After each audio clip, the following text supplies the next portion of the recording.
Jay Simpson hanging with me on the podcast. What up? How's it going, man? Jay Simpson in the house, y'all. What's good? Oh. So, I think, okay. You have those weird moments where you meet somebody who you know you've met before, and they automatically, when you're leaving, the goodbye salutations is always, okay, good to meet you. And I'm like, oh, but we've met. You know that moment? Yeah. Yeah, I had that with you a couple days ago. Oh, no, we've met before. I drink a lot. I'm a drinker. No, because I think you hosted when I was on that Punchline, and you like tagged my Kool-Aid joke right after I got off stage. Okay, the Punchline open mic. Huh? Okay, yeah. Okay. Hey, tell me the Kool-Aid joke again. I said the Kool-Aid man would be an amazing representative for the LGBT community. Said he's always got a smile on his face. He's always breaking down walls. He's got AIDS, but it's the cool kind. Oh yes. And I said, and if the Kool-Aid man was a homosexual male, he'd never be a catcher because he's always a pitcher. And then I stepped off, and you were like, "You ready for it, Core?" And I was like, "Go ahead." And you were like, "Oh yeah!" And you just... oh yeah, They burst to the wall, and it's like confetti and shit. Yeah, and I was like, Corey Castle, how the hell have you been, man? I'm good. Oh, that's awesome. Sorry, man. Like when you meet 30 people for the first time, yeah. It's. Well, you, the very last comedy thing I did before the quarantine started was you were also there that time too. Okay. It was at some beer distributor or something in Springfield. Oh, that was the Tom Crolius, John? Yeah, and Thomas. Yeah. Yes. Okay. Yeah, we were supposed to do a roast battle that weekend. Okay. And then it got canceled because of the whole COVID thing. It was right when it started. I don't think. I think you did your set and went outside to do extracurricular activities. So I don't think we got a chance to say what's up to each other. But I knew you were there as well. Oh damn, man! I feel like such an asshole now. I got big timed by you twice now. Well, I mean, I'm huge. That's what's going to happen. It's gonna. I'm very honored, and I'm very blessed and pleased that you see my podcast. That knowing that I'm just a peon, I'm a little piece of shit. Well, I tell my friends Jesse Pedraza all the time, I can't wait till I make it so I can just forget who the fuck you are. Jesse was here. He did the podcast. Yeah, he was on with Dorian and Lemaire. Yeah. I mean, it was a short one. I was listening to that one too, and then you guys just kept talking about wrestling. I'm like, what the fuck is going on? It's almost unavoidable. It's really unavoidable sometimes. Yeah. You're talking to certain people, and it's when it goes back to what I can pull reference from and what I can pull life experience from. I've spent more of my life in wrestling than the amount of time I haven't been in wrestling. So it's everything can sort of relate. Donald Trump was a WWE Hall of Famer. Of course I can figure out the politics and how it's all 6 degrees of wrestling. It all comes back. Right. And then that was funny because then you said to me, "Do you know this guy? He's my dad, and he's a wrestler." And I was like, "I don't know who that guy is, but I know people who probably know him, and I'm sure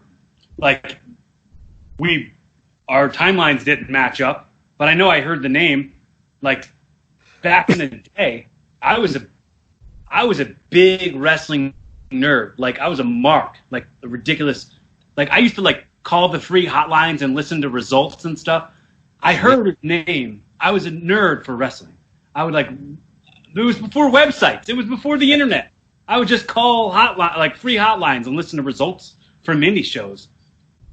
Well, what significance does that even have in my life? But I did it. Well, it's like I think it's also like it's so big in the comedian community. Like they're all huge fans, and then you're kind of like the closest they'll ever get to what a man should be. So, look, man, what a man should be and what I am are not the exact same thing. In the sense of like alpha, you know what I mean? Like, yeah, it's the energy, I guess. Yeah, yeah. You give off some solid dude energy. It's not bad. It's nothing to be ashamed of. Yeah, man. I mean, I hit the gym. I work on my fitness. Yeah, see, I've learned early that I was talented. So I was like, I don't have to do any of that shit. It's all up here and in the fingers, baby. How long have you been bartending at Punchline?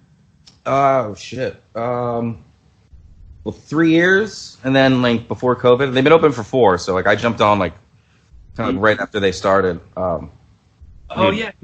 I remember you doing a thing about it on stage at Punchline when I was there, and you were like, oh, that guy used to work here.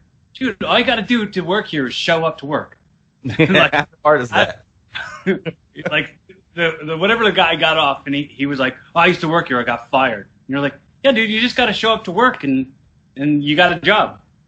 There's something about this, like, this 2-drink quickness. As soon as I get, like, this level of, like, 2 drinks in me, like, I'm just so quick at making fun of whoever's standing in front of me. Which I don't know if this is a good thing or a bad thing.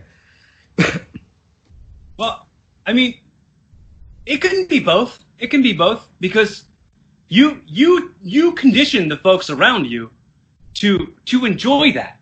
You know, you're kind of programming people to understand the kind of satire to expect. That's just sort of cult, man. You should absolutely start a cult. I mean,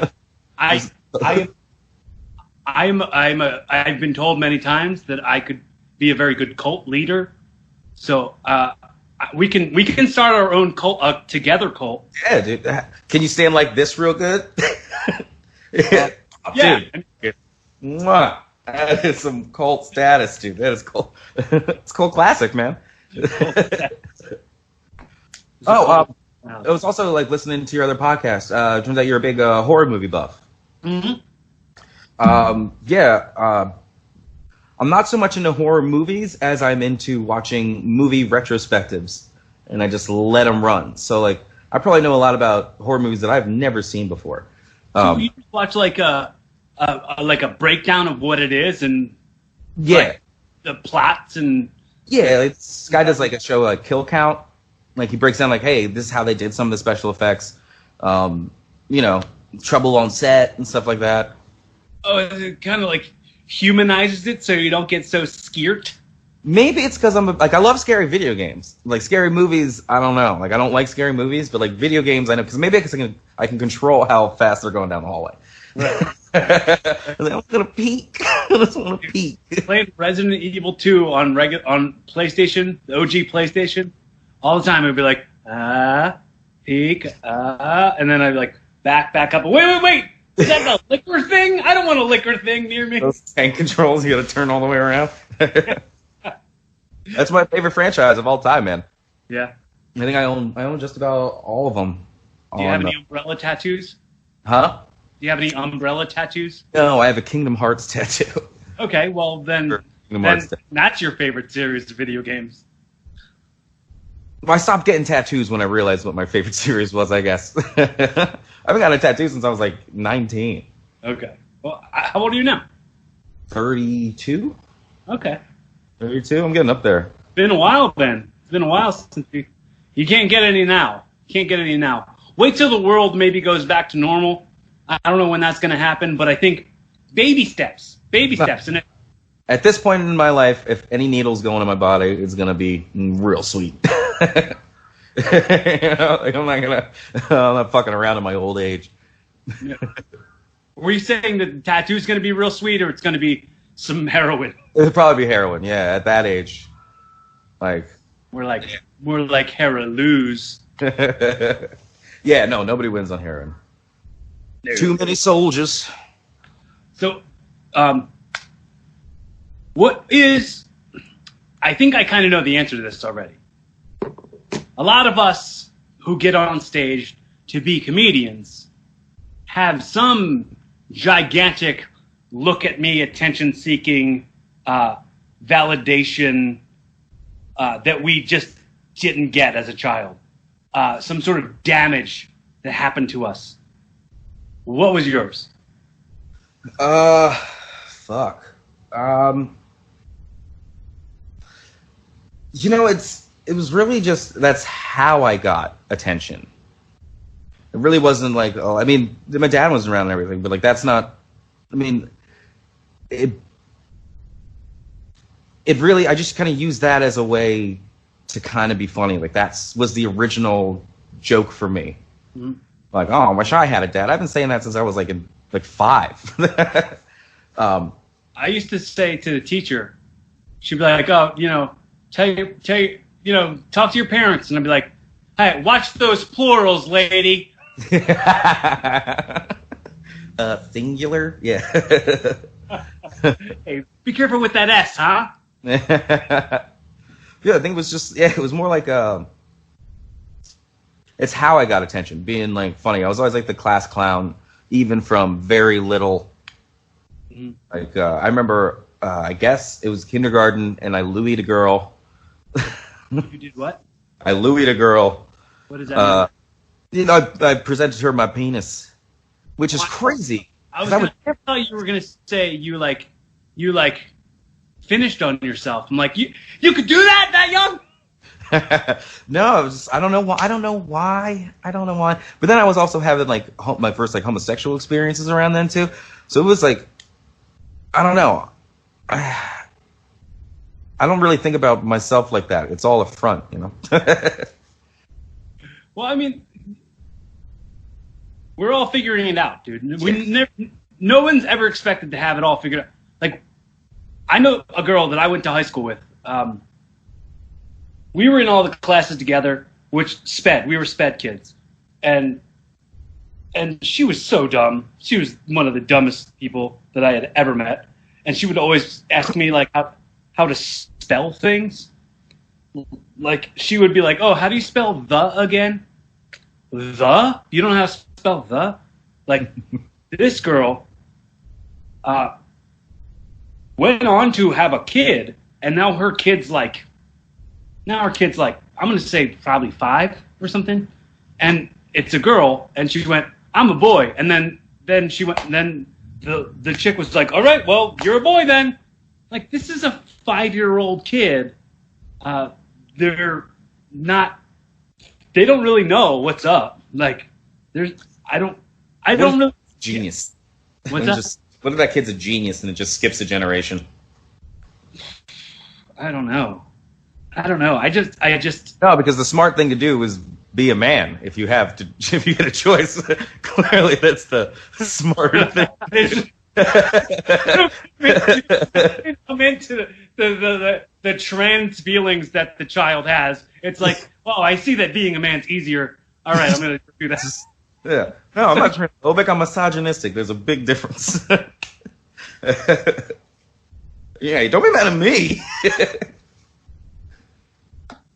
But I was like that's like a kind of an adult choice to make, right?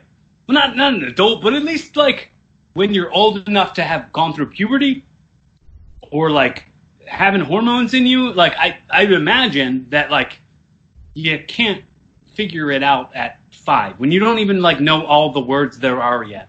Yeah, I think hormone regulators are kind of weird that young. Like, I think just let your body develop naturally, and then Jamie, can you pull that up? No, it feels like I think hormone correction is like wrong that young. It's like tiptoeing. Can you cut that part out? Walking around lava. No, I mean, at the end of the day, who gives a shit? If you want to be whatever you want to be, do that. Right. The kids, you gotta think about the children. Well, here's the thing. Like, the way I look at it, if I had kids, I don't have kids, but if I had kids, I absolutely want to make sure they looked at me as a role model for how to be a good man or a good male.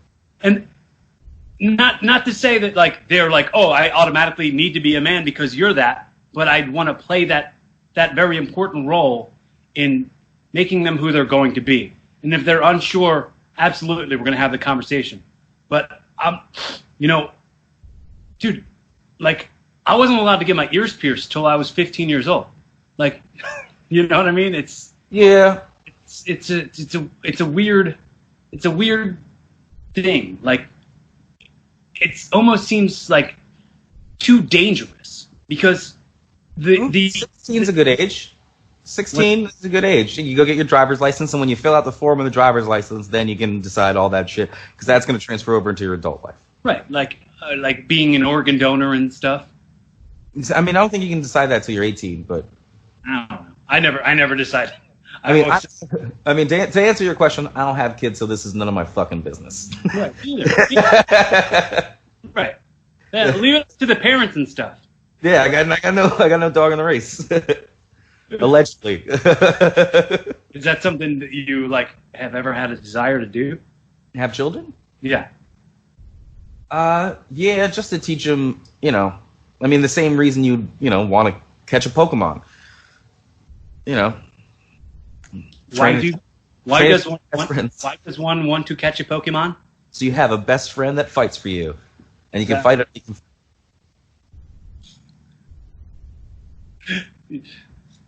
A best friend who fights for you. Yeah.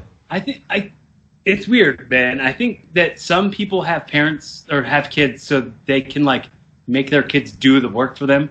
Like be like, oh, now go get me that, or go and do this for me, bring all the groceries in. Like it's like I wanted to make sure my little sister is 11 years younger than me, so like when it came to all that stuff, my older sister would be like, oh, can you do me a favor? Can you do this? Can you do that to her? And she like wound up resenting her for all the stuff that she would always ask her to do. And I was like, I had to sit down and I was like, I'm never going to ask you for a thing. I'm never going to ask you to do anything for me. If I want something done, I'm going to get up and do it myself. So I feel like the way Jess, my little sister, was raised was the bar on success for me. And I don't ever want to have kids because they'll never live up. We can both agree it's wrong to own slaves, right? But to make them, it's like if you make your own. The 13th and a half Amendment. Yeah, you can't own slaves, but you can make them. Did you see that doc on Netflix, The 13th Amendment? No, I have not. Oh, it's pretty weird. It's basically like, okay, we're not allowed to have slaves anymore, but if they break the law, and then they were like, well, let's just lock up black people right away, and it just like went right from slavery to prison. Like, it's an awful truth. It's an awful like, and then in the 90s, it became like profitable to lock people away, and it's definitely something to check out at this time, this weird time of racism in the world. Yeah, dude, this sucks, man. This whole country kind of sucks. Yeah. Well, I want to like work on a bit where like the Constitution kind of sucks. So like Stan Lee should write it. Yeah. I didn't include you, but I'll include you right now in the conversation. I don't know if Lemaire or Dorian said anything to you, but I was like, I did a group message with Lemaire and Dorian and my best friend Rick, and I was like, dude, we should start like writing and shooting sketches. Oh hell yeah, dude! Fucking Wrestling Court is hilarious. Yeah. It was like, oh, I'm writing that tonight. Hell yeah. Yeah, I've been doing sketches with Lemaire and Dorian for about a year now. Okay. We have this one sketch we did, To Catch a Mormon, got like over 10,000 views. So like that's like our crowning internet achievement. Where I do a great Chris Hansen impersonator. Basically, the premise of the sketch is a Mormon goes knocking on the door where we set up a sting house. we're waiting for a guy, and the Mormon guy comes first, and so I question him. Then we arrest the Mormon guy, and then the real child molester comes around the corner. Did you ever see the South Park with the Chris Hansen? The South Park episode where people were like, "Oh no, it's Chris Hansen," and then they like shoot himself. Oh no, Chris Hansen! Is that the I'm white trash and I'm in trouble? I don't remember the name of the episode. Like, I'm good with The Simpsons. Like, on The Simpsons, like, I can close my eyes and watch just about any episode from, like, seasons, like, 1 through 10. I couldn't do that. It's funny. I was quoting SNL sketches from, like, 93 the other day. And I was like, oh, I could do this, but I'll forget to take the trash out on Monday. Important stuff. Who needs it? Norm Macdonald's impression of David Letterman saying, "Hey, I got any gum?" Too much room. Was the original Ninja Turtles, in the 1990? I can close my eyes, watch that whole movie from start to finish. Oh yeah, me too, man. I just was the other day proving that I can like word for word quote Bill and Ted's Excellent Adventure, like every single line of dialogue from that movie. What a sad life we live, man. we could be going out there getting pussy, but no. Let's hash out this Turtles dialogue. It's like pizza guy's late again. Yeah. Pizza dude's got 30 seconds. Jose Canseco bet. Tell me you didn't pay money for this. Ooh. In that the scene after that when he's like, get back here! I'm not finished with you. Damn! Damn! that was like, I was like, oh my god, they're cursing in the Ninja Turtles. Ah, dude, changed my life, man. Oh man, I'm not allowed to curse. I thought heck was a curse back then. Oh no, my mom was pretty liberal. She taught me like young, like what humor was. Cause I mean, I'm half black and half Irish, and so like the Irish side is just all based on humor all the time. Okay. Like I can't tell you like I'll have a phone conversation with my mom and I'm like, "What up, bitch?" And like it's just no, you know what I mean? Like it's more of a. Well, as adults, it's okay. But when I was a child, I wasn't allowed to say words like crap and heck and damn. Oh, no. And so they took away your First Amendment rights, dude. Took away my First Amendment rights to say sucks and damn and crap and heck. All those things gone. Yeah. I mean, we grew up with my grandparents. We lived with them, so like they were kind of like out of it. But we were smart enough to like. But my grandma was a disgusting swine too. Like she, like. Did you was your Irish grandmother a racist Irish grandmother? Oh, of course. So she like. But she was a farting grandma. You know what I mean? She was like, "Oh, think I stepped on a duck." You know what I mean?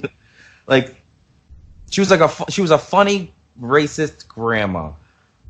You know, and she got sucked in like the Fox News hole, you know, as old people do. She's just a scared old white woman.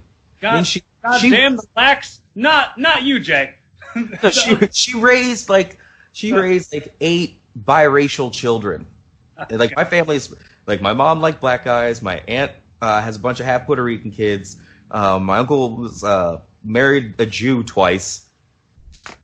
You know what I mean? Like our family's just all over the board. Like, I mean, stuck in her ways. Yes, I don't want to call her full on racist because she wouldn't have combed out my sister's black hair. Right. If she, you know.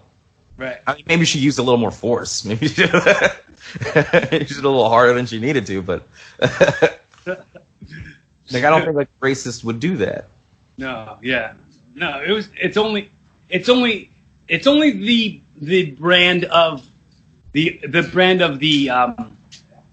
unsettling unsettling, uncertain, like elements, as they would say, that they're scared of or are judging, I guess. Yeah, change. They don't like change. Uh-huh. Yeah. So what to say? Shit, I just lost exactly what I was going to say. But yeah, I don't know. Like, they were funny. They were musicians. So like it all just. I grew up in that. Like everything was fart jokes and playing guitar. So when you knew your dad was a wrestler when you were growing up, but like you didn't really know your dad. Yeah, there was like when my dad came, like he left like when I was like 2, and then came back I think when I was like around 10. And seeing him again, like I got really into like the Attitude Era. Like that was we did it. Era, yeah, that into. Yeah, like I mean, Kane was the coolest. Like that's when I realized I was goth. Like that just set me on a whole new thing. It was like he's dark, and I like that shit. And now he's the mayor of Knox County, Tennessee. Yeah, but yeah, I found out he was the mayor the other day. Jesus, choked him in politics. Does he still talk like that? Oh no. He's just Glenn Jacobs now. He isn't even Kane anymore. He was in a horror movie too. Yeah, yeah. No Evil, The Hook. He had a hook. He hooked somebody. Yeah. Okay. All right. See. Have you seen One Cut of the Dead? One Cut of the Dead? One Cut of the Dead. No. Dude. Okay, it's on Shudder. It's a Japanese horror zombie movie, but it is fucking brilliant, dude. It's all done in one shot for the first 35 minutes. And then it's split into like 3 parts. The second part is like a little slow, but stick with it, because the third part makes you want to rewatch the first part. It's one of those flicks. Okay. One Cut of the Dead. All right. $1,000. What? Say that last part again? They made it for $25,000. I thought you said they made it for $1,000. No, $25,000. That's it for a movie. Yeah, I mean, if you've got the resources, it's not going to take you. It's going to take you. You know what I mean? It's going to take you. It doesn't take a whole lot if you have all the resources and you have all the things you need. The hardest is like getting people, like a dedicated group of people that want to see this vision to the end, which is kind of hard. I don't know. Like I've always been involved in projects like. People are like, hey, yeah, we're going to do this, and then they all kind of just crumble apart, maybe because we're lazy or we don't have the resources. But like, hey, if we really cared, we would get it done regardless of the limitations. You know what I mean? Right. Well, it's like the key is consistency. You know what I mean? Once you start it, you got to finish it. You got to see it through. Like you can't really get to the middle and be like, I've lost interest in this. Yeah. Like if you believe in it from the start, you got to believe in it to the end. What when it comes to like some of the projects I worked on, I'm gonna send you a link of this short that I did. It's not out yet, but I'll send you the link. See if you can watch it. Tell me what you think. It's another one of the. It's like, man, people just had to believe in this thing. Yeah, dude, I'm down. Yeah, let me see it. I will send it over to you. But I was going to say, we were speaking of See No Evil. You know Zach Amico? Yeah. I did his horror movie podcast where we sat in the studio when we watched that movie. Oh, sick. And watched a long podcast. So if you're going to watch, I don't know, if you're afraid to watch horror movies sometimes. Well, I believe that the genre of horror is the only genre of movie that tries anymore. Like, horror comedies are probably like some of the best movies of all time of horror comedies. Like even Ghostbusters, when you rewatch Ghostbusters, like it's not laugh out loud funny, you know what I mean? Right. But it's done in such a clever, witty way that these characters are so fucking likable. Do you know? Speaking of that, because you brought up Ghostbusters, and I told you earlier today, I'm currently watching Uncle Buck. I have it on mute right now. I'm just going back and watching like old comedies to see like what holds up. I watched What About Bob yesterday. Oh, numbnuts! Yeah, dude. The parts that were funny to me as a kid were still funny to me as an adult. Like when the wife offered him to stay over for dinner and he was eating the food and he's like, every bite, I love that. That's so funny. And are there any movies you can think of that don't? I mean, it'll take me a second. Can you think of any that don't? I mean, there's like movies that are like would be considered canceled now. Ace Ventura for sure. Oh like, yeah, because still Einhorn. Yeah. Mm-hmm. Captain Winky. Holy Testicle Tuesday. Yeah. Make your life a living hell. I appreciate it, but I'm not ready for a relationship, Lois. Like the movie is line for line hilarious. Still, your gun is digging against my hip. Even 2, I love 2. 2 is like, you know, When Nature Calls. Yeah, 2 is not. I believe that was Steve. Was that Bob Odenkirk? I think did that one. That Really? was. I think Bob Odenkirk directed that movie. It was the Kung Pao guy. Okay, I think Bob Odenkirk is Better Call Saul. Like that's the guy from Better.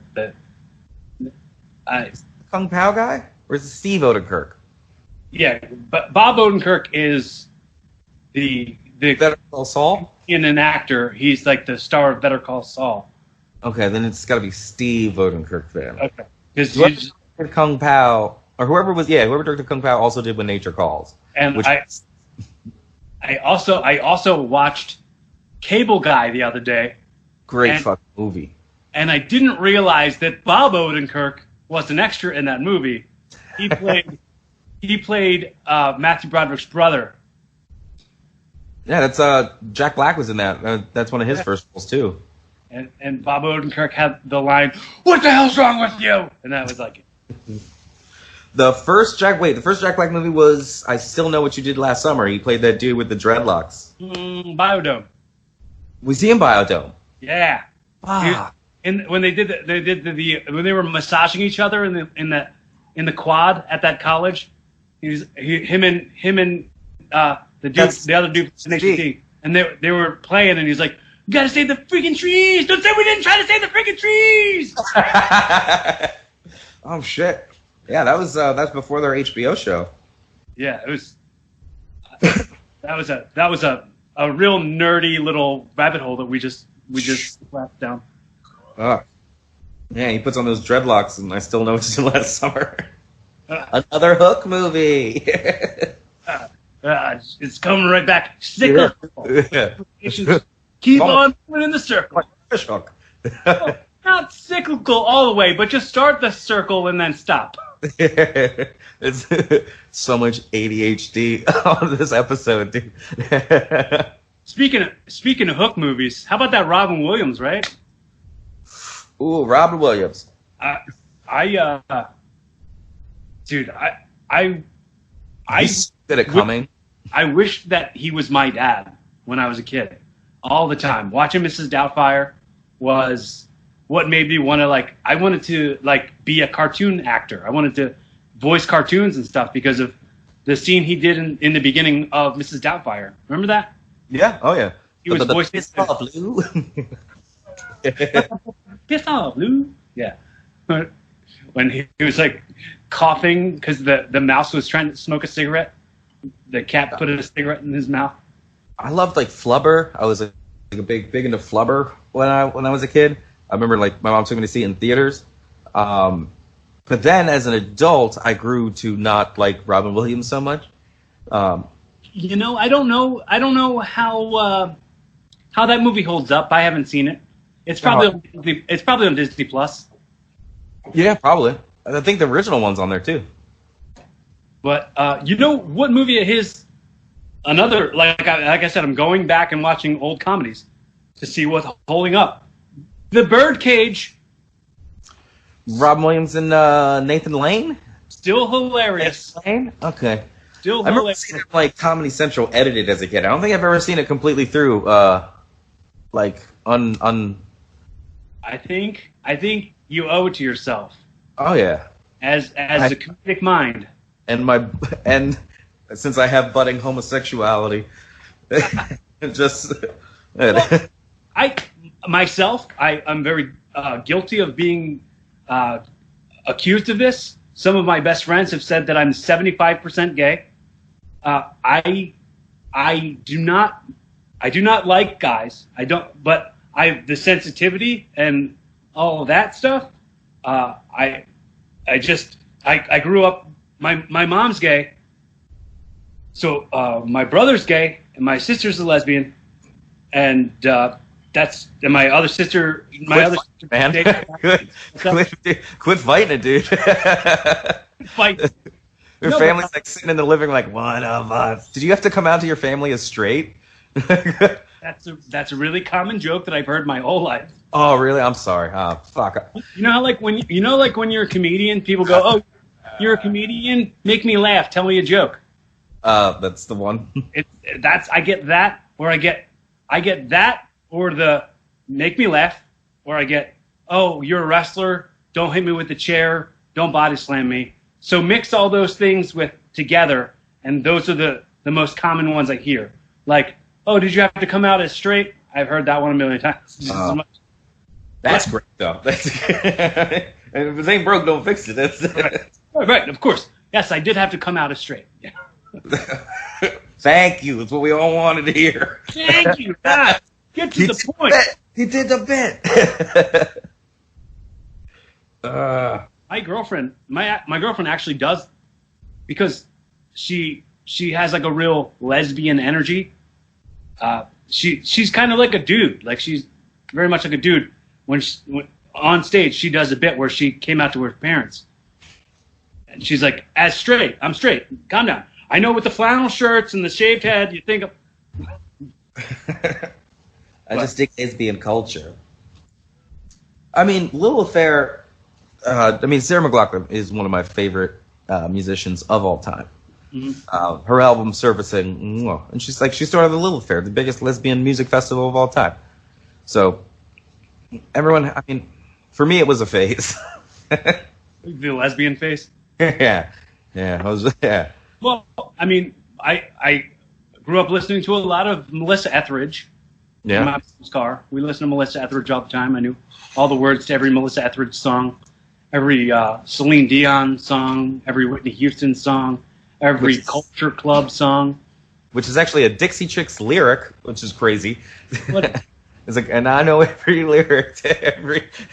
No, that's not Dixie Chicks. Is that Carrie Underwood? Nerd. That's not Dixie Chicks. No, it's not.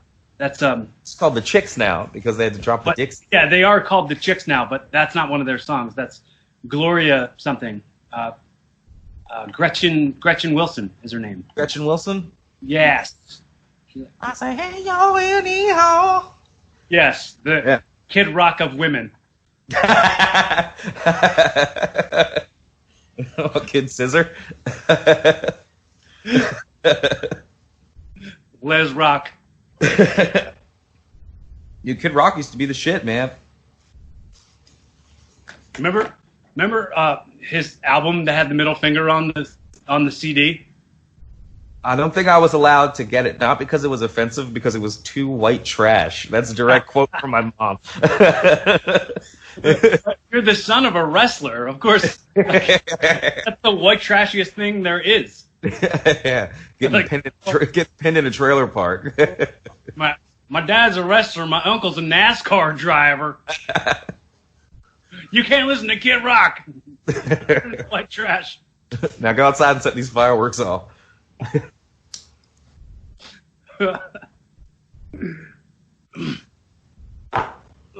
Goddamn. Did you have any, like, when you were a kid, did you ever, like, think that you wanted to maybe be a wrestler or anything like that? Did you? Oh yeah, I used to practice on my sisters all the time. Do you only have sisters? Yeah, two younger sisters. One younger than me is a burlesque performer. We belong to a troupe called the Looking Glass Review. We're a traveling burlesque troupe. We've done the Sundance Film Festival twice. We had a documentary about us on Amazon Prime. We fucking, I don't know, man. We crush it, man.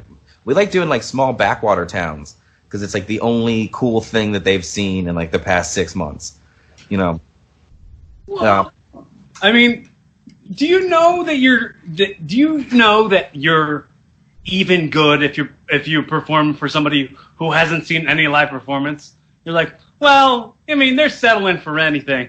They're to buy a puddle, these guys. Yeah, they just appreciate it more. Right. That's all. Well, I mean, they have that hospitality as well. Yeah, they're so happy to have, like, oh, they're so nice to us, you know. It's usually like the backwater towns that don't make us pay for drinks. It's like the nicer places we do. Like they're like, you know, they always end up giving us a tab. You're going on tour though with Lemaire and Dorian. I am so upset. I'm so upset. Pat had to drop out before I could.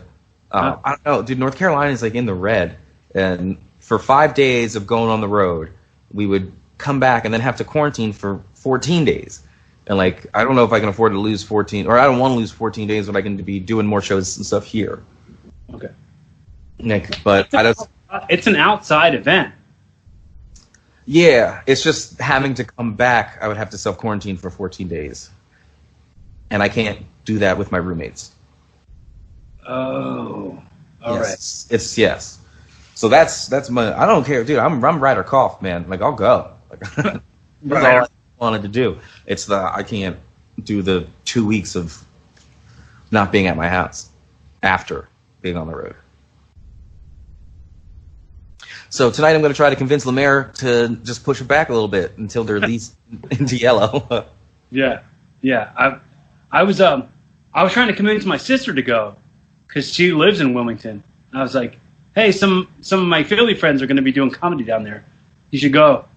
And she was like, is it outside? And I had to go to my friend Sean, who's like running the room. And I was like, is the thing outside? And he's like, yes. Why did you want to know? And I was like, my sister wanted to know. Yeah, like, dude, I want to go more than anything, but I don't know if, like... Is it making any other stops? Is it anywhere else? Or just North Carolina? We're doing Virginia on Wednesday. Okay. Virginia on Wednesday, and then North Carolina for those 3 days. Mm-hmm. So, I mean, I guess I could, like, quarantine myself in, like, the hotel room. And it's literally just the coming back part. That's the only thing that sucks for me. It's so weird to me, man. Like,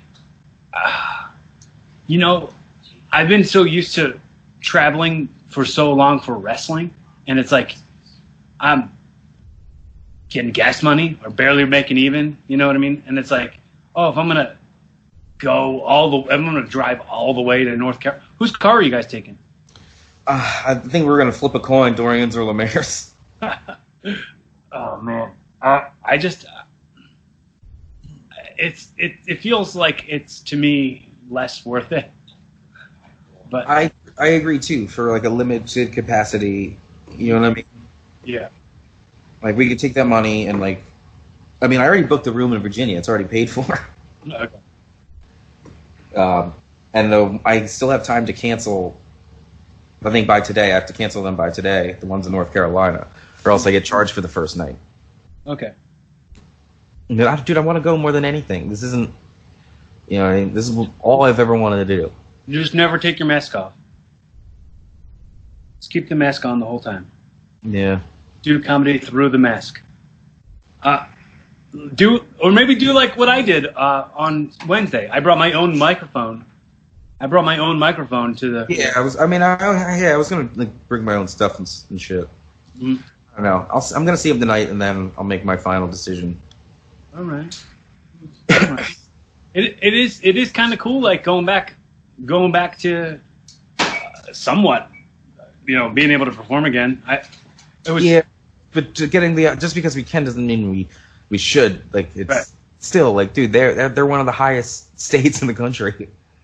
Like, if it were like anywhere else, you know what I mean? Like, if it wasn't ground fucking zero, you know what I mean?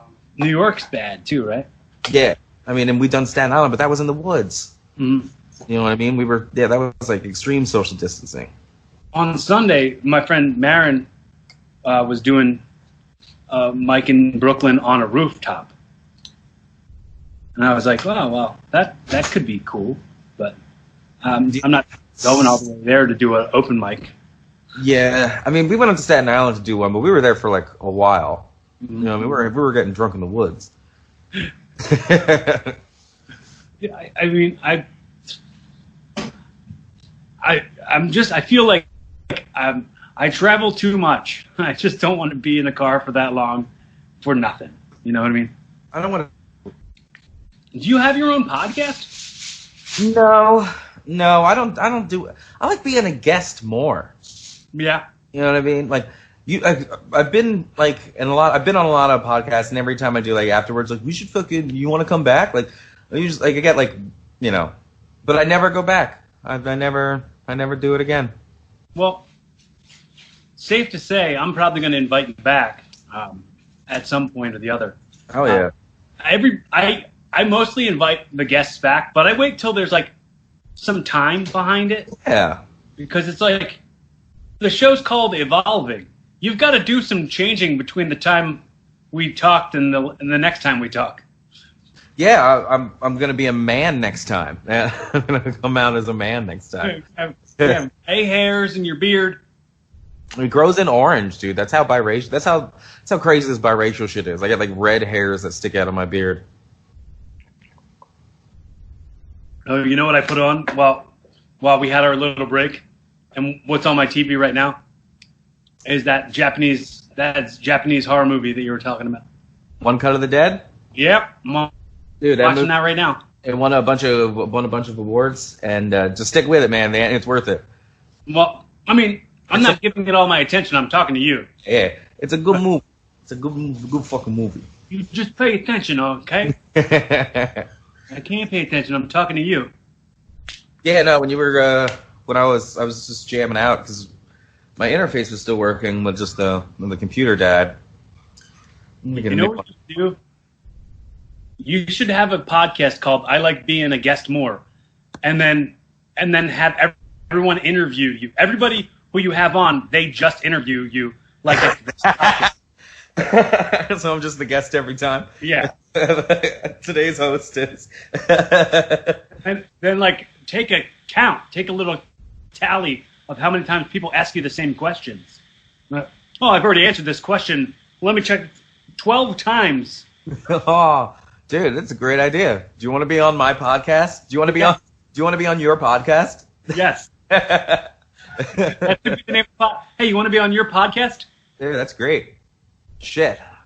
All right, I suppose you're gonna want some money. I don't want anything from you.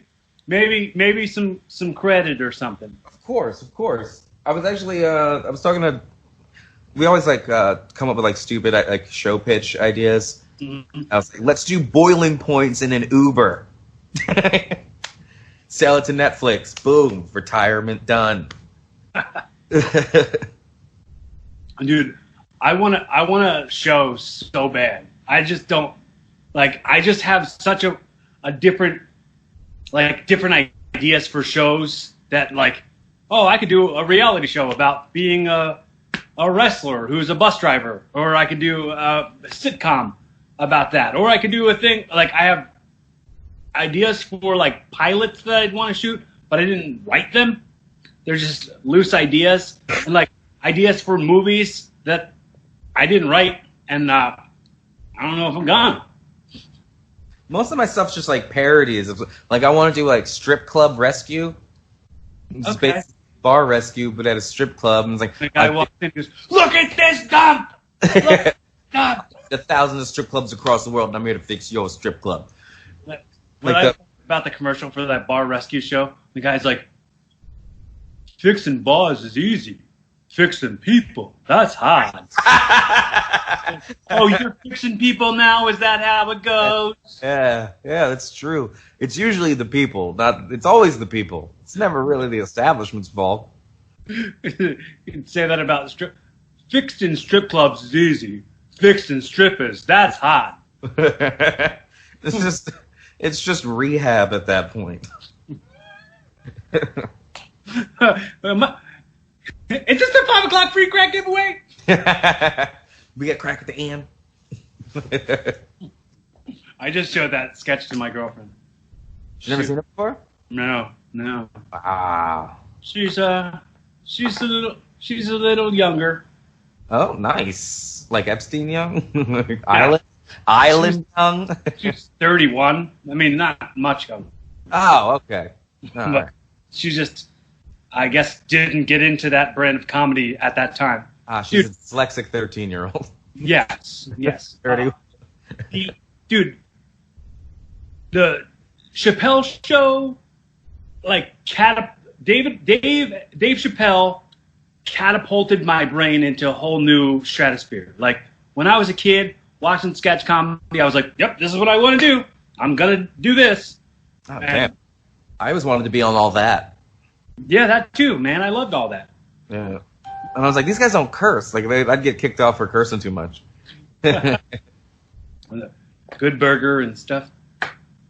Hey, don't be pouring that jizz on me. That green jizz. We're like, you can't do that on television. I was like, I don't know what the fuck it is. It's viscous. Get it off of me. I was watching the original Batman 1989 movie yesterday. It's nice. Jack Nicholson. Okay. Jack Nicholson fell right into a vat of that Nickelodeon slime. Yes, he did. He sure did. And his hand came up. I used to have a Goosebumps book holder. There was like two white hands coming out of the stand. That looks exactly like the Joker's hand when he came out of the fucking goop. Do you watch Rick and Morty? Not as much as I should. I watch Adult Swim mostly for the anime. I'm one of those guys. Okay. I don't. All right, I'm probably gonna get canceled for this, but I don't like Aqua Teen Hunger Force. I don't get it, and I think Tim and Eric is a little too out there for me. It's funny, but it's a little too awkward for the sake of being awkward. I think right now is when you go, can you cut that part out? Can you cut that part out? You can't have the right answer. Either you say you like them and you're wrong, or you say you don't like them and you're wrong. They're not that polarizing, actually. Yeah, it's okay, I guess. Do you know my opinion on that stuff? Aqua Teen Hunger Force and Tim and Eric? Is it the greatest show ever made? Overrated? Yeah, thank you. Drizzling shits, as you'd say in the wrestling business. Drizzling shits? Your dad didn't say that around you when you were a kid? Wait, is that when they tape a razor blade to the finger and cut their butthole in half? They have to cut their butthole in half. Well, I mean, because I guess it'd be into quarters because it already opens up. It's already like that anyway. So you would just make it a bigger one. I feel like my asshole looks like a yin yang. You know, there's an equal balance to your butthole. Yeah, maybe like a gate for an airship. My uncle used to always say, "Smash spider," and he's like, "Ooh, that's what your asshole looks like, a smashed spider." And if he said that you were being an asshole, he'd start doing that motion. For the listeners who aren't seeing this, I'm slapping my hand against my fist. Like the turkey. Yeah. So,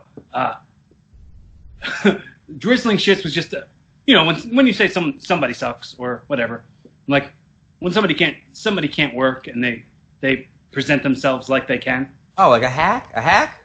Yeah, kind of. Yeah. A drizzling shit. Okay. Yeah, that's the drizzling shits, but it winds up becoming like everything. Everything is like, I'm a mark for that, or I'm a heel, I'm a face, whatever. Like the terminology sneaks its way into your everyday life. That gimmick, what's the worst thing that you could be? Is it drizzling shit? I guess would be the worst thing you could be. Well, it'd be drizzling shits. You have to put the S at the end. Drizzling shits. This is more than one. Because being the shit is cool, but being the shits is uncool. But what if you're with the shits? Like, oh man, you're the shit, man. Yeah, that's good. So different than saying you're the shits, man. I want to get a shirt that says "I'm with the shits." I guess that'd be. I'm with the shit. I thought that was just agreeing. Like, yeah, I'm with the shits. But no, if I'm with the shits, it's bad. Lip shits. The lip shits is a shit sandwich. Lip shits. Like, how long have you been doing comedy now? Well, I've been emceeing burlesque shows for 9 years now, and that kind of all right. So I wanted to be like a rock star first. Dude, you're good. You're really good. Dude, I got skills, man. Thank you. I've been doing it for a long time. This emo band thing that you were doing, I really like that. Well, yeah, because it's so genuine. It came. I love that was like when I came up, started making music. That's the kind of music I was making. Like it's emo music is the biggest, some of the biggest inspiration for me. Mm-hmm. But I never wanted to mix the two. So like even when I was hosting these burlesque shows, I wasn't necessarily doing stand up. I was just hosting the shows, but I was just fucking with the audience. Like I never wrote anything down, but like I was just killing these rooms, just fucking around. Taking on hecklers and shit before I even knew like what that was. I think you and I are pretty similar. I mean, I was wrestling this whole time, and I was like, oh, I want to be a good wrestler, and I want to be a funny comic, but I don't want to like mix the two together. Yeah, no, they were like those because never wanted to mix the two together. But then I was like, I can just add character to the wrestling that happens to also kind of be funny, and see how it gets over. Which I mean, it did, but quarantine happened, and who knows if wrestling's going to return for me. Dude, I just had a crazy fit of deja vu. Maybe because I said that to you last week. No, like just like everything, like the background that you have on, like just I don't know, I just got like hit. I don't know this week. We were talking like a half hour ago. But yeah, never wanted to mix the two. I've always, and then one night I was in the stand-up scene about like a year and a half in, maybe about a year in, and I was also doing this singing contest every Wednesday night. And the week I got eliminated, I had my guitar with me, and I got hammered because I was so upset. So I went to an open mic afterwards, and I just ad-libbed a song about how upset I was that losing this contest to a drag queen, and it killed. And I just started bringing the guitar everywhere, and then it took a long time for people to come around to a guitar. Honestly, I wouldn't consider you a musical comedian. Like I would say you're just a comedian. Like some people throw the caveat right on it. If somebody always has a guitar with them, every time they'd be like, "Oh, that's a musical act. That's a musical comedy act." With you, I just go, "Oh, you're just you're a stand-up comedian who happens to play guitar sometimes." Yeah, but it's become like everything. Yeah, like, I've seen you without it too. So. Yeah, I mean, like if I'm hosting a show, like I don't bring the guitar up every time. Right. Like, but the jokes that that I've written they're all guitar pieces or train of thoughts that just sound better rhythmically. Like that's what it really does. Like it helps my delivery. It gives me a nice little groove. Mm. You know what I mean? It's all about timing, right? Mm-hmm. Well, like it also can change what the intent is. If, like something. If something sucks, you could be like, "Oh, I meant for that to suck." You're like, "Oh, it was meant more to be an artistic gesture than a funny one." Yeah, I always wonder why they got such a bad rap. Like comics, like, and I still get from like the older kids. The older kids. You know what I mean? Like the older kids. The people, like the older comics, like in the scene. Okay.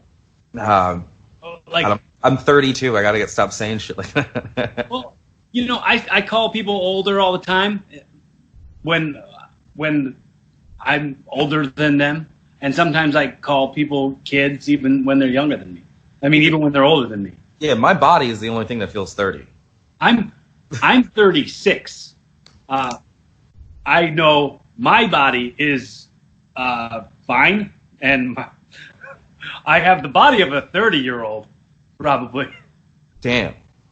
But like, when it comes to the fact that my body's beat up, yeah, it's pretty beat up. I have a hard time doing stuff for too long because my jaw is all ouchy from being punched in my face so much. My nose is punchy. I'm punchy. It's punchy. My nose is all punchy. I can't. It's like a tiny sponge. when I go to like eat stuff, my girlfriend has to be like, "Stop, breathe," and like I'm eating like a cow sometimes. Speaking of Stallone, we were outside 2 Street the other night, and I was pretty drunk, but I kept talking like Sylvester Stallone if he went to Hogwarts. I can't find my classroom, the stairs, I keep moving. Hey, there's a girl crying in the bathroom.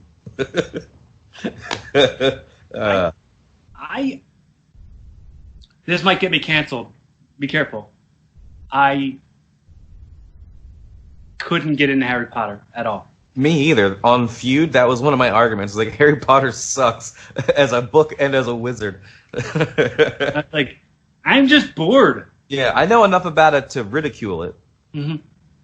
I make sure of that. I just can't get into it. And they just whitewash Naruto, man. Can't get into anime either. Sorry.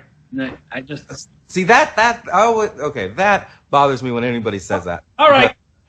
Stop it. Stop. No, it's only because it's such a broad topic. If you say like I don't like anime, it's just like saying like I don't like music. There's so many types. Yeah. Okay. So for the most part, like I watched The Last Airbender, Avatar. I watched that show.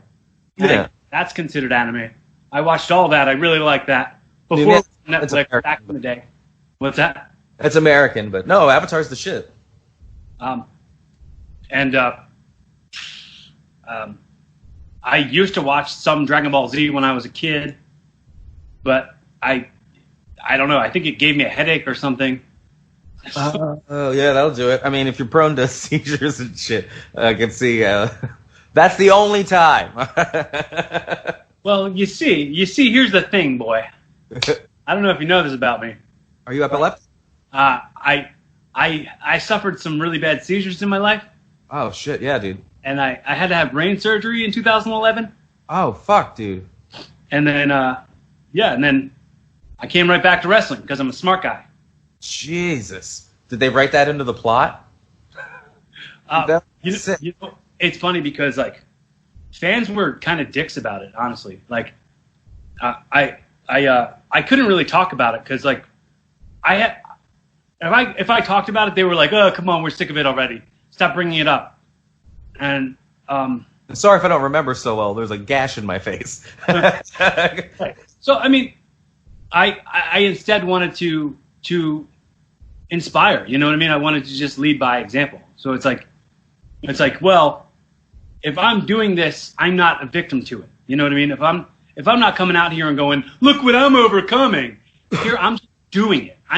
I'm going to do things and show you what I did instead of do things and then tell you what I'm doing. I don't need to commentate every move that I'm making. Yeah, you don't need to be vegan about it. Yeah. Dude, that makes. I'm sorry. No, like that's. Yeah, no. See, I get that. It takes a little. It takes a little takes a lot of the oomph out of it when you let people know how brave you are. Yeah, I don't need any additional attaboys. I've got enough. But maybe I don't because I seek validation constantly. And I was making this joke, and I never did it on stage or anything, but I was like, somehow like getting compliments from straight dudes means so much more to me than getting compliments from gay men or women, or like straight women or gay men, or I'm sorry, straight women or gay men give me compliments. I'm like, ah. But if I get a compliment from a straight dude, that means that's a high bar. I think getting compliments from black people is probably the highest form of, you know, the highest you could get. I, at my last office job, that last desk job that I was at, a woman came up to me and she said, "I see you every day." She was a black woman. She said, "I see you every day and I want to tell you something." And I was like, "Okay, what's that?" She's like, "Don't take this the wrong way. Please don't be offended." Okay, go ahead. She's like, "You're the sexiest white man I've ever seen in my life." And I was like, oh, like I was a drop dead moment. I was like, that's going to stick with me forever, you know. Yeah, have you had any days that have been better since? Probably not. I've been chasing that dragon. Yeah, dude, that's the greatest thing that's ever happened to you. It's funny because most straight guys who come up to me and give me compliments, they usually tell me that they wish they looked like me, or they say, "Oh, dude, you probably get so many girls. Girls probably love your hair. Girls probably like it's like, all right, I get that, like, it's nice. This is something else I think I wanted to do on stage. This guy came up to me and he's like, "I bet you get all of these girls. I bet you get all these girls. I'm straight, and I'd let you finish on me." And I was like, "Whoa, what?" You just crossed some lines. Like that's. I didn't. That was unsolicited, sir. You could have just stopped with the "bet you get lots of girls." Yeah, that's. I didn't need the jizz part. Yeah. Can I get that compliment? Hold the jizz. Yeah. Jeez. Jesus. I have like a couple, it's like a small, like, little fan club, you know. It's usually like older women that come to our burlesque shows that think I'm funny, and they like the beard. I grow a sick fucking beard. Yeah, dude, your beard's awesome. I can't grow a beard. Oh no. I'm a full grown man who can't get a beard. It's a good goatee though. Oh, thanks. It's a good goatee. I've been keeping it short these days. I had it longer, but this is dipping in COVID. I had it longer, but then we shot this short film, and I had it long for that, and then I shaved it off. Like I shaved it down after, and my girlfriend hadn't seen it short, and now she just can't see it long. She just is like, "Oh, get the little one back. I want the little one back." The little guy. It looks bigger if you trim it down.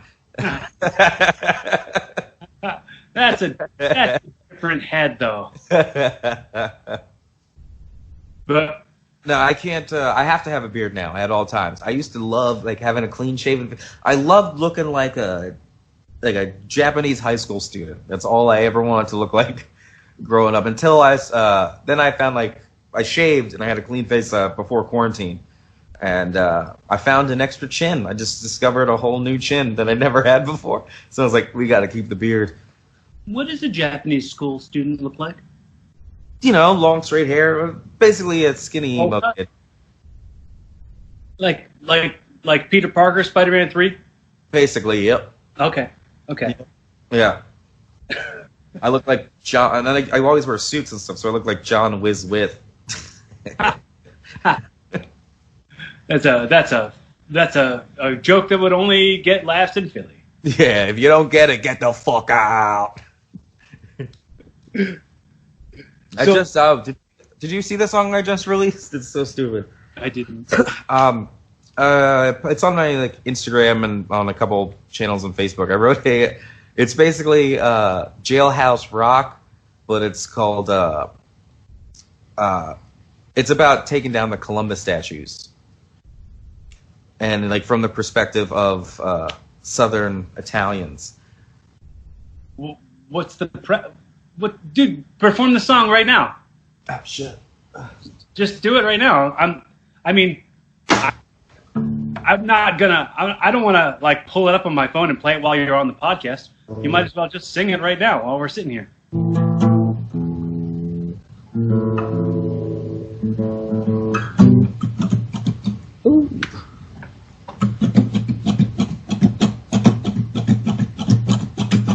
Hitting my wife 'cause I've had a few. I don't like blacks and I don't trust Jews. Protecting my city with a baseball bat, and all of our skin looks just like that. I hate Mr. SJWs for trying to take down my Columbus statue. Let's rock. Oh, Plymouth Rock. Remember 1492 and don't tear down my Columbus statue. It's so dumb. I did hear you do that on Wednesday when we. Oh fuck! I played it live. Oh shit! It's the first time I ever did it.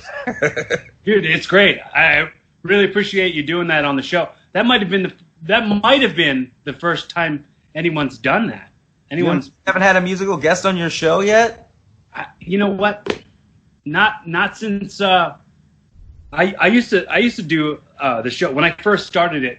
I first started it in 2017, and I was in like a little internet radio station studio that was around here, and I had somebody play a song in like my first. It was probably in my first like 10 or 11 episodes. Someone did one, and ever since then. So it went from being first time ever to being first time since the show has left the studio. Well, you got fucking lucky today, dog.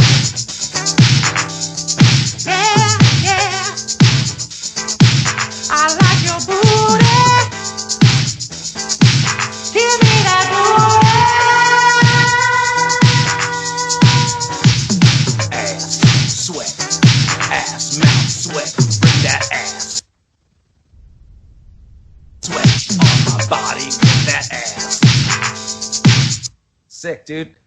Thanks for having me, man. Is that copywritten? No, dude. You haven't copywritten that? Yeah, no. They're all just like, I don't know, this looping station's sick. I can just like play little parts and then just have them whenever I need them. You know, it blanked out for a second and I wasn't hearing what you were doing. And I was like, oh, I got demonetized. They turned it off. This is copyright material. Probably just a wacky connection. Somebody else owns ass sweat. Oh, body, sweat, mouth, ass. Because I miss 90s house MCs. I think that's what it comes down to. DJ Assault? Yeah, move. That body got your body getting wet with that sweat, baby, dripping, baby. Just like that shit a lot. I'm trying to remember. I don't want to say the most offensive parts of his song that I know. It's like ass, titties, ass and titties. Oh, that guy.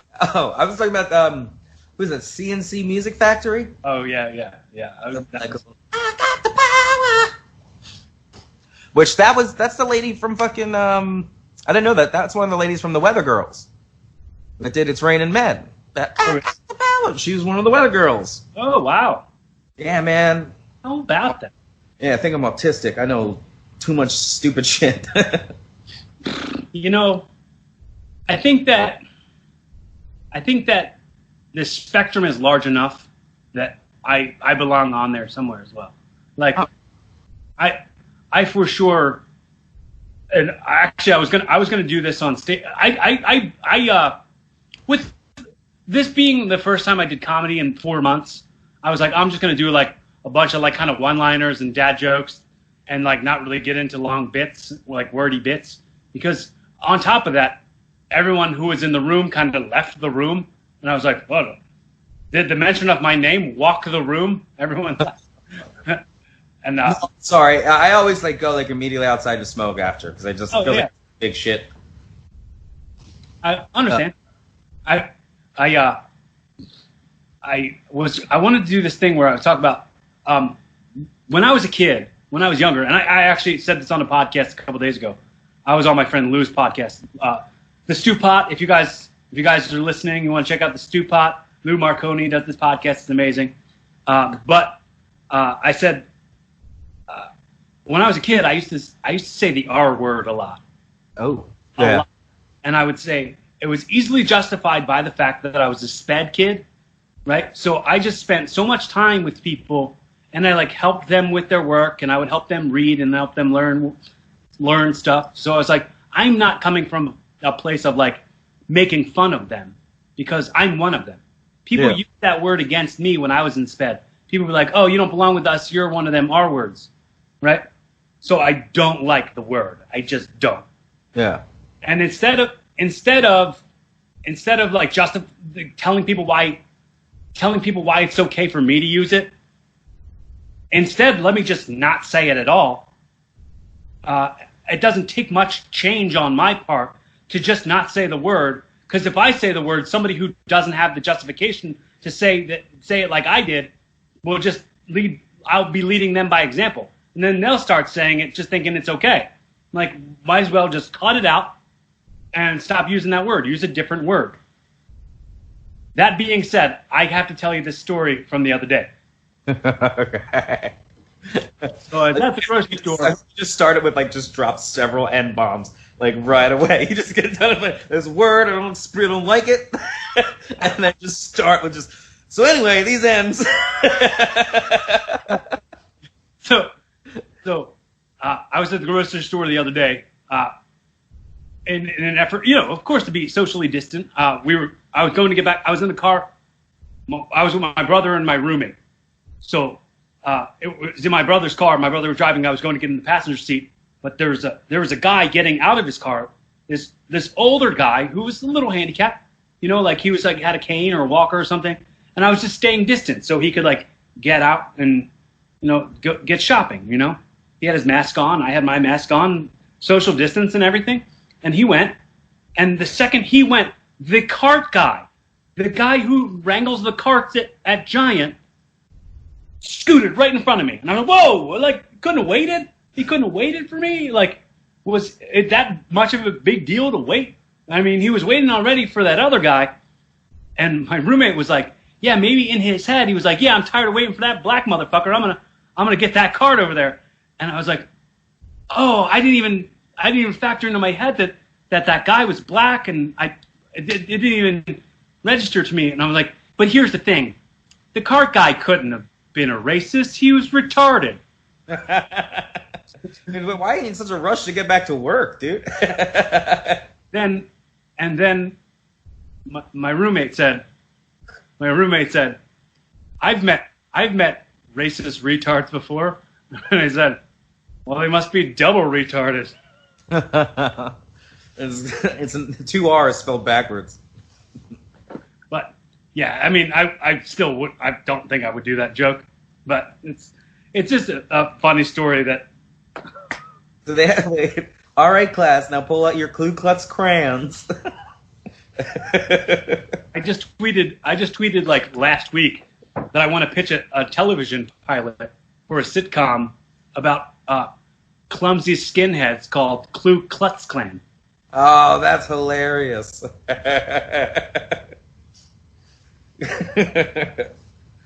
See, I'm half black, half gay, so I feel like I've just been collecting words my whole life.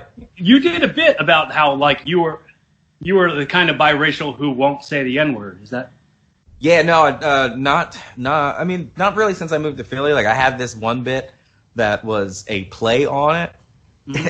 And it wasn't even saying it was just something that I used to get. I got called, growing up, and I repeated it, and it was so weird. I was at the Comedy John, and Keith from up the block heard the joke. He laughed, but he was like, "Hey, man, make sure you really let people know you're biracial before you tell that joke."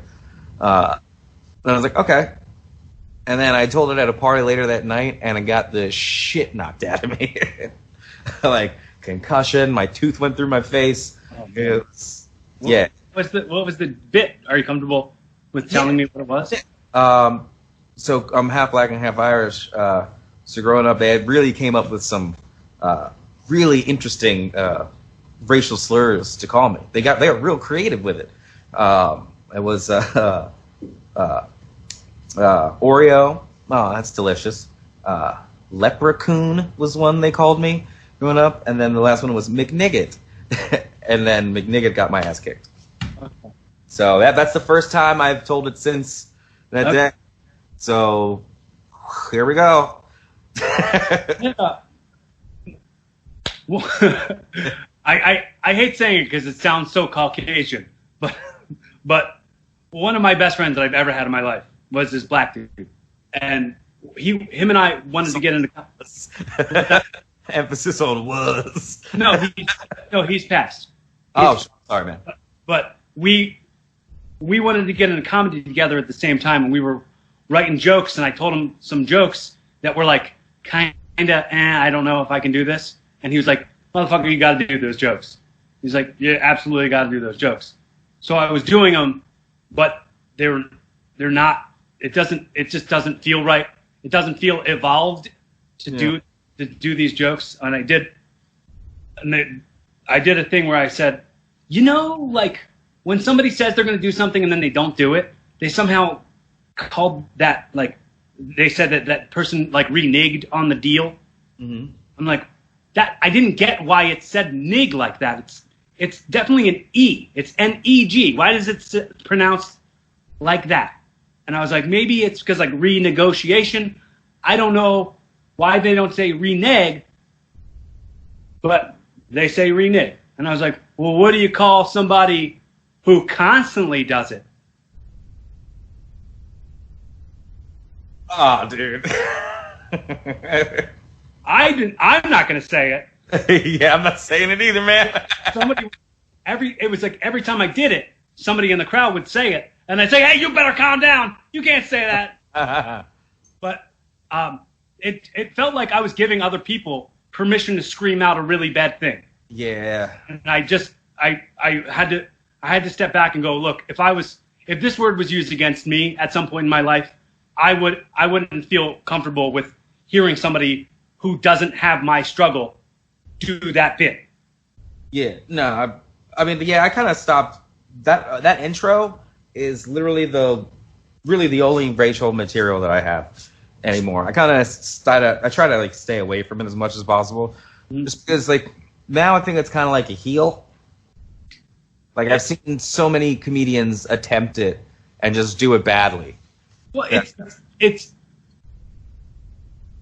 here's the other thing. It's like it feels cheap. It feels cheap.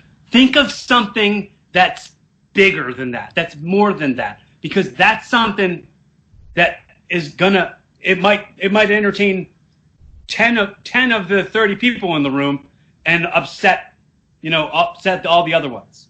I don't give a shit about that. Like, this is what I'm doing. If you don't like it, But yeah, I just feel it does feel kind of cheap. I like it's funny because this happened to me.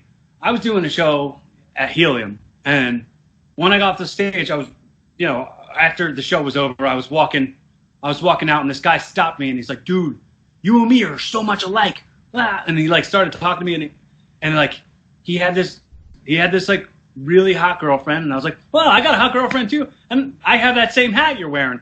Like, and I was like, and I was thinking about like how many times does somebody in the crowd maybe like hear some of my jokes and think that like they think like me or they act like me or something. I'm like, I don't want people to think that I act and think in ways that are racist adjacent, Yeah. I don't close to that. What's that? Yeah, I was like, I don't even want to get close to that. Yeah. When we were like, hey, you're just like me. You want to join me at the Klan meeting this week? Whoa! What? No. See, I feel like I don't want to be like anybody else, and I try to make that very, very, like, apparent. Yeah. I try to, I don't know, like in everything I do, I try to, like, at least, even if I'm ripping somebody off, I try to make it my own, So, I started doing this podcast, like I said, in 2017, and really, like, it started with me going, like, I'd meet somebody and I'd hear their thoughts on things, and I would say out loud to them, well, that's a really evolved way of thinking. Like, if I met somebody who like their mindset was really like mature and like really forward thinking, I would be like, wow, they're really evolved. That's an evolved person. So I was like, I hadn't done stand-up. I hadn't done stand-up in a couple months, and I did the Helium, the Philly's Funniest thing, right? Yeah. Write any new jokes. One of the jokes I was doing, it was all right, I'm gonna say it, but I was like, okay, so you know like Harambe, right? Harambe, like, they killed him because some kid got into the cage. That had happened 1 year prior. Said right at that same time, there was this other news story that like failed to get any headlines. But what happened was, you know those like drive-through safari things? Yeah.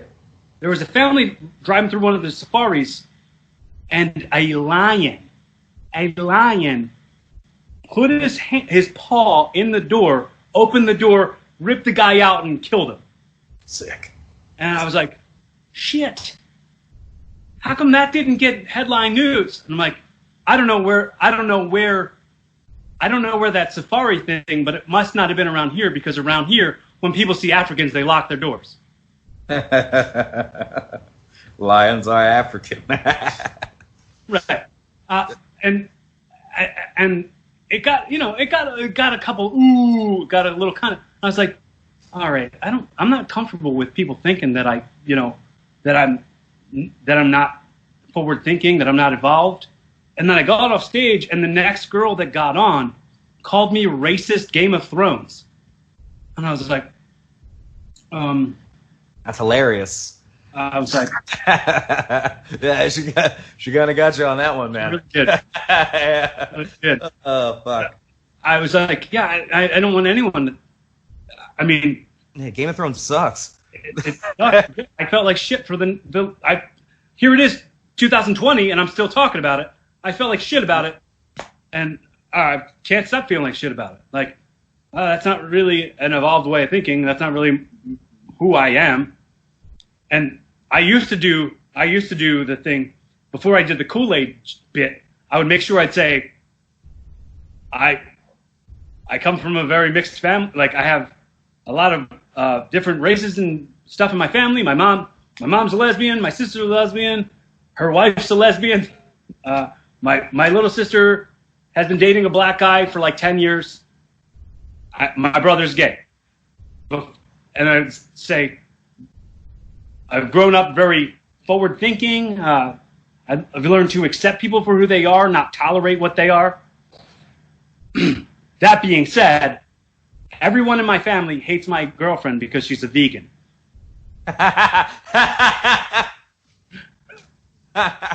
They're so accepting. That's great, man. And then I'd go into the Kool-Aid bit, because then people knew that it wasn't coming from a hateful place, or like, me taking jabs at the LGBT community. It's like, no, I'm one of you. I just don't wear one of the letters. I'm one of you. You have a gay joke? Yeah, I have a couple gay jokes. They're more like, what if scenarios. They're telling like if you're a gay astronaut, is top and bottom just relative? And then this other one about how I don't like watching The Office because there's a better like long running series. It's a tale of will they won't they called American Pickers. Two grown men in their 40s driving across the country that never kiss for some reason. I think I heard you say that one at some point. Probably. I have like a good 20. I think I'm at like 20 minutes now. Well, sometimes at open mics you're just doing open mic stuff. I mean, it's not like you're doing your exact set because you're working things out. That's kind of what we're all there for. Yeah, I stopped feeling bad about bombing at mics. I mean, then again, it's been so long since it's happened.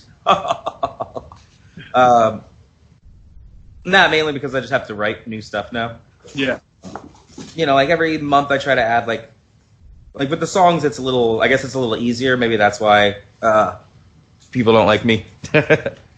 You know what's different is because you have an ability to get inside of that rhythm and then just go with it. Yeah. When it comes to like the musical accompaniment. But with the jokes, it's probably a little bit harder to do that. But you're really like we haven't known each other for very long, but I'd say I've become very, very favorable to your riffs. You get in some really good riffs, and I really appreciate that. Thank you. Well, thank you. I like when people say nice things about me. Dude, if you were a black guy, man, this would be like to take my day to a whole new level. Well, I don't know. My ancestry says opposite.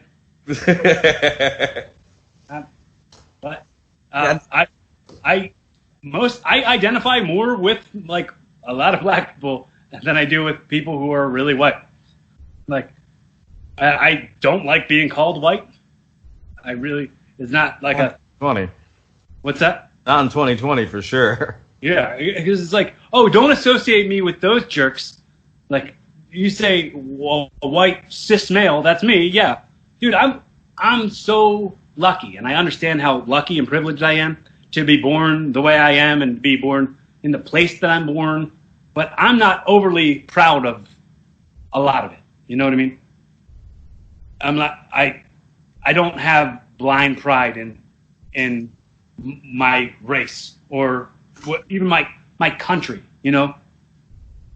I feel like that's why the song "We Didn't Start the Fire" is important now more than ever. Is that We Didn't Start the Fire? Is that who did we start? We didn't start. Is that Billy Joel? Yeah, it is. Yeah. I hate Billy Joel, but that song makes a lot of sense. Anytime I think of Billy Joel, I think of Step Brothers. Oh yeah, 80s Joel. Uptown Girl. Most like Anchorman 1, I don't think it holds up as well as it used to. Oh really? Yeah. Yeah, you know what? There's been so many other things that are so much funnier since then, but I think relative to its time, it was funny. Relative to its time, like since then, so many other things that were way funnier came out. That's true. We've had Superbad since then. I remember Superbad was. That was the greatest thing up until that point. Well, dude, 40-Year-Old Virgin was really good. I liked 40-Year-Old Virgin a lot. So long. Such a long. It took all day. I was 40 years old by the time I finished watching that movie. It was so long. Well, do you know another long Judd Apatow movie, Funny People? Did you like that? Yeah, actually, I think Randy is the best set that Aziz Ansari has. Yeah. Randy. That's how I discovered Aziz through that movie. I think a lot of people. But was that like Parks and Rec, right?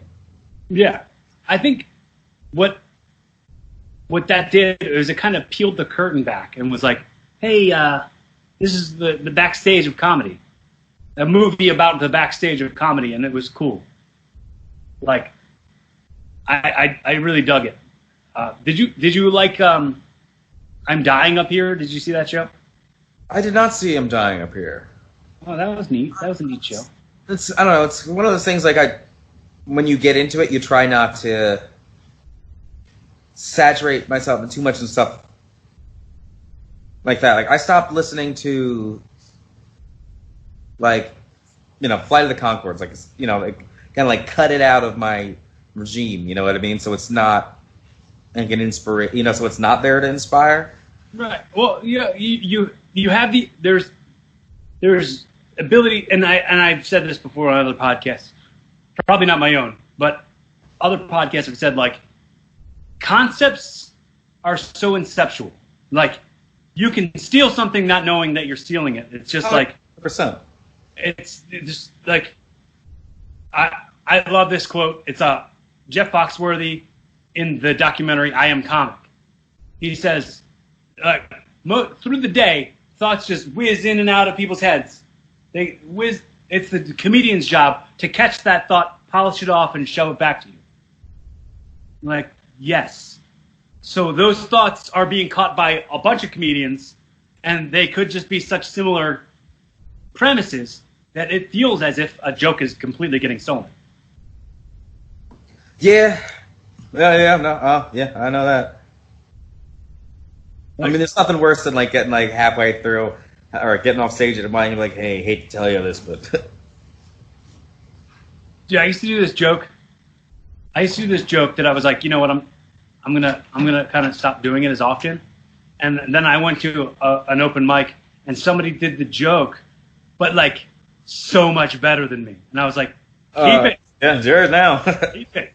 But it wasn't the word for word joke. It wasn't like he stole it from me. It was just the premise was very, very similar. And I was like, okay, you know what? I could have went that way with it, but like let that guy have it. It's for sure better from him.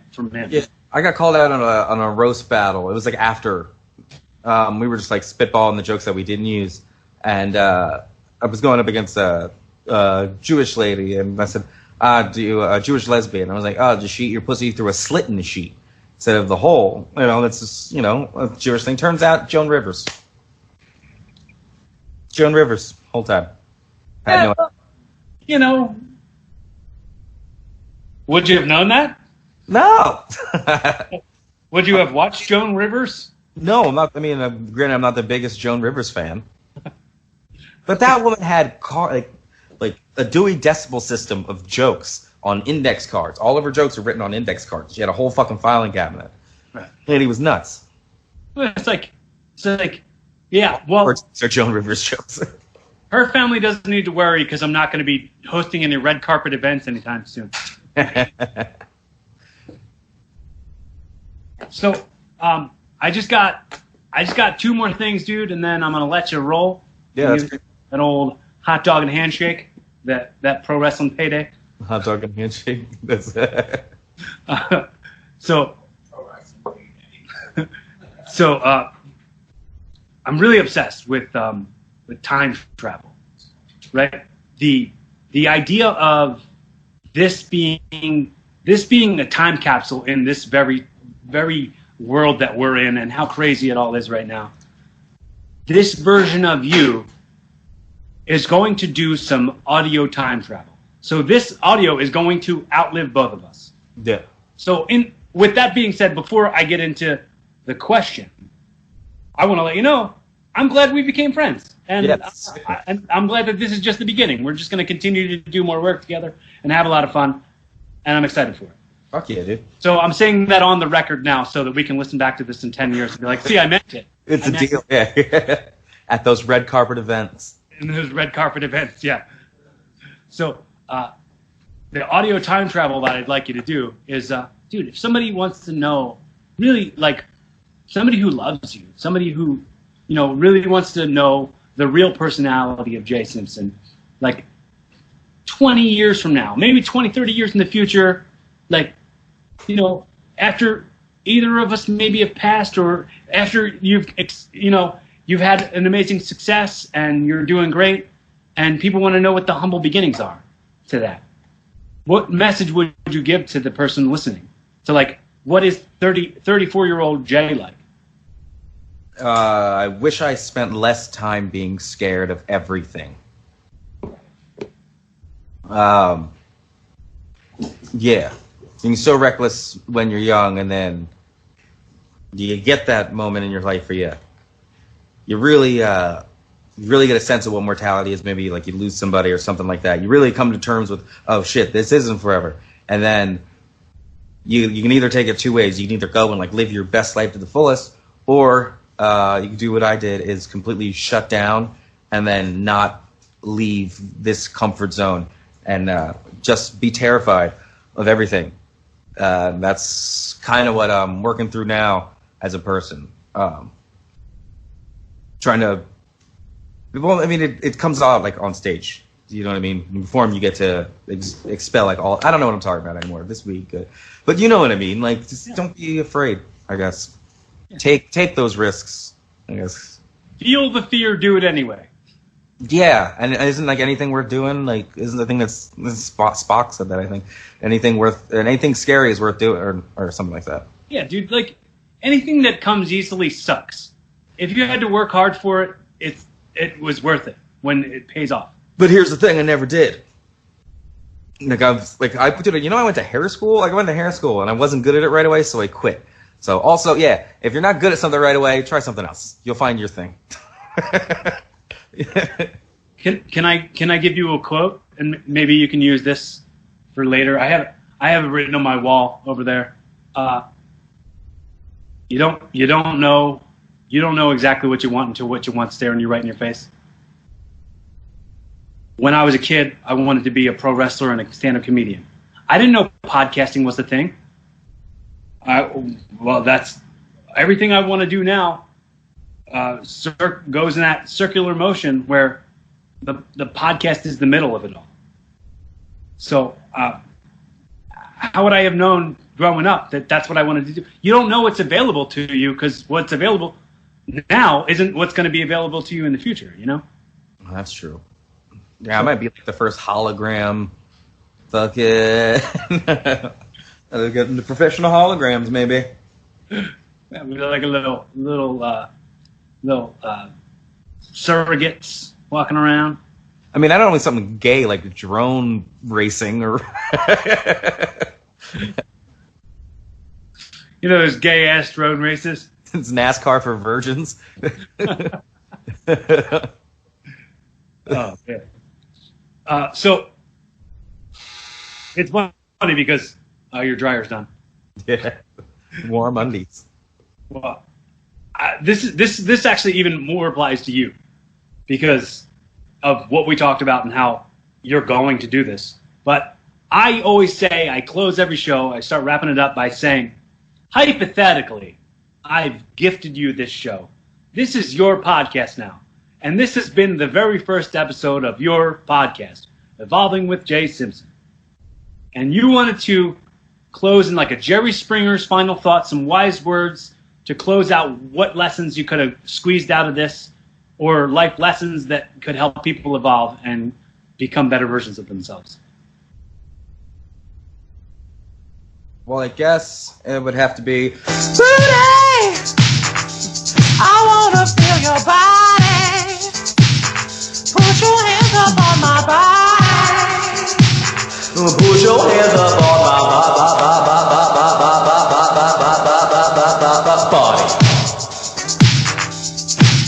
That's been our show, ladies and gentlemen. We hope you had a great time on Evolving with Corey Castle.